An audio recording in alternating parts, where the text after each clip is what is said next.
Hello students, this is Prachi from Prachi tutorial. आज का हमारा टॉपिक है image formation by convex mirror. इसके पहले वाले क्लास में हमने रूल्स पढ़ा था, है ना। अब वही रूल्स को हम यहाँ पे यूज़ करेंगे और क्या करेंगे हम यहाँ पे कि ऑब्जेक्ट के पोजीशन को चेंज करेंगे और उस रूल को यूज़ करके हमारा इमेज का पोजीशन आएगा। जैसे हम कॉन्केव मिरर में पढ़े थे, पहले उसका रूल पढ़े थे, देन उसके बाद उसकी इमेज फॉर्मेशन पढ़े थे, ठीक है। वैसे ही यहाँ पे करने वाले हैं, ठीक है। चलिए अब आप ये देखिए कि आपके पास कॉन्वेक्स मिरर के सिर्फ और सिर्फ दो ही केस बनेंगे, इससे ज़्यादा कोई केस नहीं बनेगा। अब ऐसा क्यों सिर्फ दो केस बना? कॉन्केव में तो हमारे पास 6 केसेस थे कि नहीं थे, ठीक है। जो नहीं देखा है वो वीडियो या फिर जो उस टॉपिक को जो भी नहीं पढ़ा है तो एक बार ज़रूर पढ़ना उसको, क्योंकि आप उसको नहीं पढ़ोगे तो फिर ये चीज़ नहीं समझ में आएगा एंड आप बहुत ज़्यादा कंफ्यूज हो जाओगे, ठीक है ना। तो चीज़ों को आप थोड़ा सा सिस्टमेटिक वे में ही पढ़ना, ठीक है। चलिए तो देखिए अब ये जो क्वेश्चन था हमारे पास कि इसमें सिर्फ दो केस, उसमें तो आपके पास कॉन्केव में 6 केसेस बने थे। ऐसा क्यों? वो इसलिए क्योंकि देखिए हमारे पास जो कॉन्केव मिरर था वो कैसा था, ऐसा था कि नहीं था, ठीक है। तो ये हमारे पास कॉन्केव मिरर था। अब ये जो कॉन्केव मिरर के यहाँ पे हमारे पास क्या क्या चीज़ें होती है, फोकस था, अपने पास सेंटर ऑफ कर्वेचर था, यहाँ पे पोल था। तो इसके हिसाब से हमारे जो केसेस बन रहे थे वो कैसे बन रहे थे? पहला केस हमारा था हम इनफाइनाइट पे रख दिए ऑब्जेक्ट को, एक पहला केस हुआ। फिर हम ऑब्जेक्ट को पास लाते गए, है ना। फिर पास लाते गए मतलब एक फाइनाइट पोजीशन, मतलब बियॉन्ड सी रखा गया, ठीक है ना। इसको मैं थोड़ा ब्रीफ समझा रही हूँ ताकि आपको ये चीज़ें भी क्लियर हो जाए, मतलब वो क्वेश्चन का आपको आंसर मिल जाए, ठीक है। देन सेंटर ऑफ कर्वेचर पे हम रख दिए तो हो गया ना 3 केस, एक इनफाइनाइट पोजीशन, फिर फाइनाइट पोजीशन मतलब बियॉन्ड यहाँ पे रख दिया गया था बियॉन्ड सी पे। उसके बाद फिर हम सेंटर ऑफ कर्वेचर पे रखे थे, फिर सेंटर ऑफ कर्वेचर के बाद फिर यहाँ पे रखे थे इन दोनों के बीच में, फिर यहाँ पे रखे थे फोकस पे रखे थे, फिर फोकस और पोल के बीच में रखा गया था।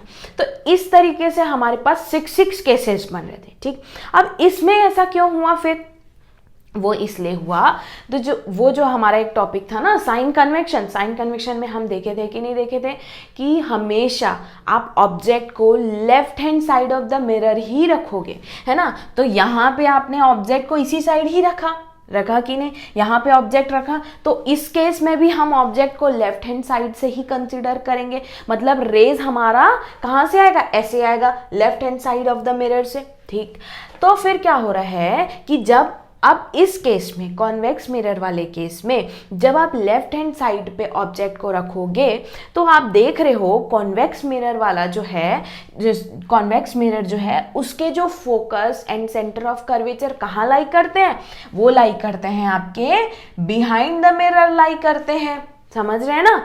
तो बिहाइंड द मिरर, तो आप अगर यहाँ पे रखते हो ऑब्जेक्ट को, इफ इन केस अगर आप यहाँ पे भी रखोगे ऑब्जेक्ट तो कहाँ से जाएगा? रिफ्लेक्टिंग सरफेस तो हमारे पास यहाँ है, यहाँ अंदर साइड तो है नहीं, इस साइड तो है नहीं। तो यहाँ पे आप ऑब्जेक्ट रखोगे भी तो कुछ भी इमेज बन पाएगा क्या? नहीं, क्योंकि ये वाला पार्ट आपका नॉन रिफ्लेक्टिंग सरफेस है। तो हम ऑब्जेक्ट को इस साइड रखे हैं। अब जब इस साइड रखे हैं तो क्या इस साइड कुछ है क्या? फोकस है, सेंटर ऑफ कर्वेचर कुछ नहीं है ना। इस मिरर के फ्रंट साइड में ऐसा कुछ भी आपके पास ऐसे डिस्टेंस लिमिट टाइप का कुछ है क्या? नहीं है। या फिर कुछ भी ऐसे मार्किंग है क्या? नहीं है। आप इस साइड जब केस लोगे तो सिर्फ और सिर्फ 2 ही केस ले सकते हो। एक तो पहला केस हमारे पास क्या होगा, एक तो बहुत लार्ज डिस्टेंस पे रख दिए, उस केस को हम बोल दिए इनफाइनाइट पोजीशन पे, और एक जो है वो मिरर के पास रख दिए मतलब आप कहीं भी रख सकते हो, यहाँ रख सकते हो, यहाँ रख सकते हो, यहाँ रख सकते हो। कोई ऐसा नहीं है कि आप यहाँ पे नहीं रख सकते, यहाँ पे आप कहीं भी रख सकते हो। तो सिर्फ हमारे पास जो आपके पास ये जो इनफाइनाइट पोजीशन पे जहां पे इमेज बनेगा वो इनफाइनाइट पोजीशन पे रखा हुआ जो है वो इमेज इनफाइनाइट पोजीशन पे जो भी ऑब्जेक्ट रखा रहेगा उसका इमेज ऑलवेज ऐसे ही बनेगा। लेकिन जब आप फाइनाइट पोजीशन पे लाते जाओगे, मतलब डिस्टेंस जब आप कम करते जाओगे, तब उसका इमेज जो है इस तरीके से बनेगा। मतलब आप लोग को समझ में आया? हमारे पास सिर्फ 2 केस होंगे, या तो बहुत लार्ज डिस्टेंस का केस होगा या तो एक कम डिस्टेंस का, मतलब स्मॉल डिस्टेंस का केस होगा। स्मॉल मतलब फाइनाइट डिस्टेंस की बात कर दिए, ठीक है। तो इस तरीके से हमारे पास जो है कॉन्वेक्स मिरर के सिर्फ 2 केस बनते हैं, ठीक। चलिए, अब फर्स्ट केस क्या होता है, when the object is infinite. ठीक है, अब ऑब्जेक्ट इनफाइनाइट पे रखा है, मतलब इनफाइनाइट मतलब मैं आपको अभी बताई हूँ कि बहुत ज़्यादा डिस्टेंस की बात जब कर रहे हैं तो हम उसको इनफाइनाइट डिस्टेंस की बात करते हैं। ठीक है, अब देखो वैसे ही जैसे हमने उस केस में पढ़ा था, कॉनकेव मिरर में पढ़ा था, वैसे ए जो है मतलब ये ऑब्जेक्ट कहीं पे, यहाँ पे ऑब्जेक्ट कहीं फाइनाइट पे, इनफाइनाइट पे ऑब्जेक्ट ऐसे रखा है ना, तो उसका ए और बी पार्ट मतलब ऊपर वाले पार्ट से जो भी रेज आ रहे हैं उसको हम ए ले लिए, और नीचे वाला जो पार्ट है वो हमारे पास बी हो गया।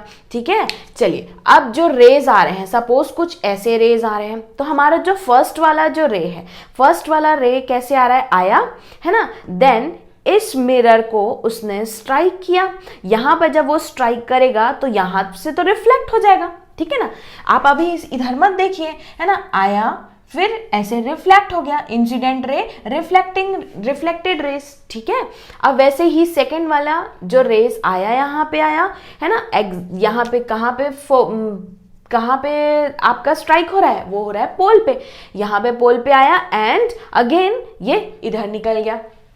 ठीक है, तो ये वाला जो पोल वाला, तो हमारे पास एक रूल था ना, लास्ट रूल था, रूल नंबर 4 था कि जब कोई भी रेस पोल पे स्ट्राइक करेगा, है ना, पोल के पास जब आके स्ट्राइक करेगा तो जो रिफ्लेक्टेड रेस है वो सेम एंगल फॉर्म करेगा कि नहीं, ये जैसे एंगल आई है और ये एंगल आर, मतलब ऑब्लिकली रिफ्लेक्ट हो जाएगा, ये हम पढ़े हैं रूल्स में। ठीक है, तो ये तो अपने पास ये वाला रूल हो गया, और ये तो ऐसा कोई रूल नहीं है, ये तो डायरेक्टली ऐसे करके रिफ्लेक्ट हुआ। ठीक, अब देखते हैं हम, अब अगर आप पीछे रेस को एक्सटेंड करोगे, अब आप देख रहे हो कि कॉन्वेक्स मिरर में तो ऐसे जाके इस साइड जाके तो कहीं मिलने से रहा, इस साइड जाके रेस, रिफ्लेक्टेड रेस मिलेंगे कैसे, देखो ये तो पूरे रेस ऐसे जा रहे हैं ना, ऐसे जा रहे हैं मतलब डाइवर्टेड फॉर्म में जा रहे हैं, तो फिर इनफाइनाइट पे भी जाके नहीं मिलने वाला रेस, तो हम क्या करेंगे, हम इसको पीछे प्रोड्यूस कर दिए, तो रिफ्लेक्टेड रे को जब हम ऐसे पीछे प्रोड्यूस कर दिए, है ना, तो इस तरीके से हमारा रिफ्लेक्टेड रे प्रोड्यूस हो गया। ठीक, वैसे ही सेकेंड वाला रे जब रिफ्लेक्ट हुआ तो उसको भी हम पीछे प्रोड्यूस कर दिए। समझ में आ रहा है ना, ये हम सिर्फ प्रोड्यूस करके देख रहे हैं, यहाँ पे एक्चुअल मीटिंग नहीं हो रहा है, ये मैं पहले भी बताई थी आप लोग को, कॉन्वेक्स मिरर में एक्चुअल मीटिंग मतलब रिफ्लेक्टेड रेस एक्चुअली मीट नहीं करेंगे।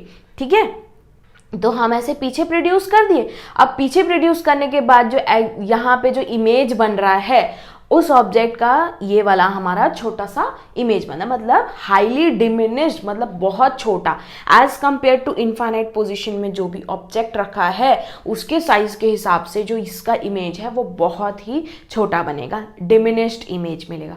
क्लियर हो रहा है आप लोग को, ये और इमेज कैसे मिला हमारा, ये जो है आपने पीछे रिफ्लेक्टेड रेस को प्रोड्यूस किया, एक्चुअली में मीट नहीं कर रहा है। अब एक्चुअल में जब मीट नहीं करता है तो क्या होता है, जब एक्चुअल में मीट नहीं करता है तो उस इमेज का नेचर क्या होगा, उस इमेज का नेचर ये होगा ना वर्चुअल। जब आप बोलोगे ना एक्चुअल मीट करना मतलब रियल इमेज था, और एक्चुअली में अगर अपीयर्स टू मीट, है ना, इमेज तो मिल रहा है हमको लेकिन अपीयर्स टू मीट, यहाँ पे अपीयर कर रहा है कि हाँ ये मीट कर रहा है, समझ में आ रहा है ना, अपीयर्स टू मीट।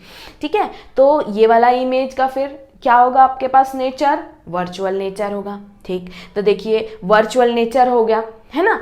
अब इनफाइनाइट पे जब आपके पास ऑब्जेक्ट है तो इमेज कहाँ पे बन रहा है, इमेज हमारा बन रहा है एग्जैक्टली एट फोकस पे हमारे पास इमेज बन रहा है। ठीक है ना, इनफाइनाइट पे ऑब्जेक्ट है तो इमेज कहाँ पे बन रहा है, फोकस पे बन रहा है। क्लियर हो गया, कैसा इमेज बन रहा है, वर्चुअल इमेज बन रहा है एंड इरेक्ट। अब इरेक्ट की जब बात किया गया, इरेक्ट मतलब मैं आप लोग को बताई हूँ, इरेक्ट का मतलब जो अपसाइड मतलब जैसे ए ऊपर है तो ए जो है ऊपर है तो ए भी आपके पास इमेज में ऊपर आएगा, है ना, और ये जो है बी जैसे नीचे है तो ये मतलब अपसाइड सेम रहेगा, मतलब अपसाइड जो है अपसाइड ही शो करेगा और डाउनवर्ड जो है वो डाउनवर्ड साइड ही आएगा, मतलब नीचे जो है वो नीचे ही दिखेगा, ऊपर जो है वो ऊपर ही दिखेगा। जैसे आप लोग अपने मिरर में देखते हैं ना तो आप लोग का जो इमेज बनता है वो इरेक्ट ही तो बनता है ना, आप ऐसे उल्टे तो दिखते नहीं हो नॉर्मल मिरर में, प्लेन मिरर की जब बात करेंगे तो ठीक है, वो भी वर्चुअल इमेज बनता है लेकिन आप वो भी वर्चुअल एंड इरेक्ट बनता है, लेकिन सेम साइज वाली बात आ जाती है ना प्लेन मिरर में। ठीक है, उसको हम बाद में डिस्कस करेंगे। ठीक, तो ये समझ में आ रहा है आप लोग को कि ये बना आपके पास इरेक्ट, वर्चुअल बना, इरेक्ट बना, और कहाँ पे बन रहा है, एट फोकस पे बन रहा है। क्लियर। देन हाईली डिमिनिश्ड, ये भी मैं बता चुकी हूँ कि जितने मतलब जो आपके पास ऑब्जेक्ट जितना भी बड़ा होगा उससे काफ़ी छोटा जो है यहाँ पे डिमिनिश्ड फॉर्म में इमेज का फॉर्मेशन होगा। क्लियर हो रहा है। ये फर्स्ट है, फर्स्ट केस आपके पास जब इनफाइनाइट पे आप ऑब्जेक्ट को रखेंगे तो। ठीक, नेक्स्ट अब सेकेंड केस, इसके अलावा तो और कोई केस बनेगा नहीं। अब हम क्या किए, उसको हम क्या किए, ऑब्जेक्ट को पास लेके आ गए। ठीक है, अब जब ऑब्जेक्ट को पास लेके आए तो फिर देख रहे हैं, अब देखो, अब इसमें भी हम रूल्स देख लेते हैं, क्या क्या रूल अप्लाई हुआ। ये हमारे पास ऑब्जेक्ट हो गया। अब ऑब्जेक्ट का फर्स्ट रेज जो है वो पैरेलल टू प्रिंसिपल एक्सिस। अब हमें पता है ना रूल नंबर 1, जब कोई भी incident ray parallel to principal axis आता है दोनों केस में, तो क्या होता है, तो वो आफ्टर रिफ्लेक्शन किससे पास होके जाता है, फोकस से। या तो वो appears to come from focus या एक्चुअली पासेस थ्रू फोकस। ये क्लियर है कि नहीं, मतलब अपीयर्स किस में आएगा, कॉन्वेक्स मिरर में आएगा, और एक्चुअली फोकस से पास होने वाला किस में जाएगा, वो होगा आपके पास कॉनकेव मिरर। देखो, अगर जो चीज जो नहीं देखा होगा फिर भी मैं आप लोग को एक बार और ऐसे बता देती हूँ। ये जो कॉनकेव मिरर था ना, तो इस तरीके से पैरेलल रेज अगर आ रहे हैं तो एक्चुअली पासेस थ्रू फोकस। ये था हमारा रूल नंबर 1। तो हमारे पास वैसे ही हुआ कि नहीं, पैरेलल टू प्रिंसिपल एक्सिस आ रहा है फर्स्ट वाला रे। अब ये तो यहाँ पे इसको भूल जाते हैं अभी हम, तो यहाँ से ऐसे गया, स्ट्राइक हो गया। अब ये स्ट्राइक हो गया और इधर चला गया, रिफ्लेक्ट हो गया। अब ये जो रिफ्लेक्टेड रे को जब हम पीछे प्रोड्यूस कर रहे हैं तो हमें समझ में आया कि ये तो रूल नंबर 1 कह रहा है कि parallel rays passes appears to come from focus after reflection। ये रिफ्लेक्ट हुआ तो मतलब वो ऐसा दिख रहा है ना कि फोकस से होते हुए जा रहा है। ठीक है, ये क्लियर हुआ। तो ये फोकस से होते हुए जा रहा था। सेकेंड वाला जो है रेस कुछ ऐसे आया और वापस इसी लाइन से सेम पाथ को वो फॉलो कर गया। मतलब अब हम पीछे प्रोड्यूस करके देख रहे हैं, पीछे जब प्रोड्यूस करके देखा गया तो हमें पता चला कि अरे ये तो सी से जा रहा था, इसीलिए वो सेम पाथ को फॉलो किया। ये कौन सा रूल था, रूल नंबर 2। जब कोई भी रे सी से पास होते हुए जाएगा, ऐसा इस तरीके से सी से पास होते हुए जाएगा, तो वापस जो है वो उसी पाथ को फॉलो करता है।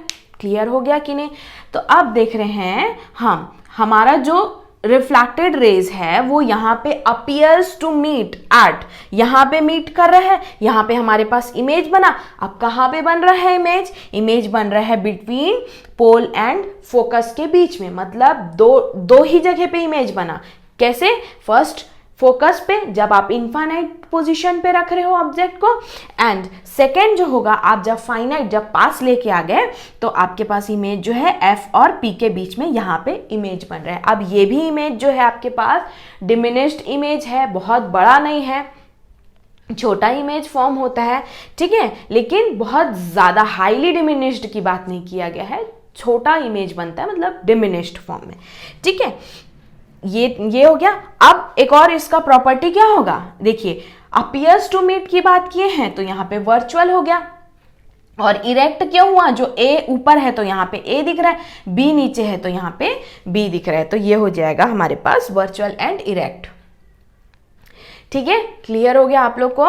तो ये हमारे पास 2 केसेस आते हैं इमेज फॉर्मेशन के। ठीक,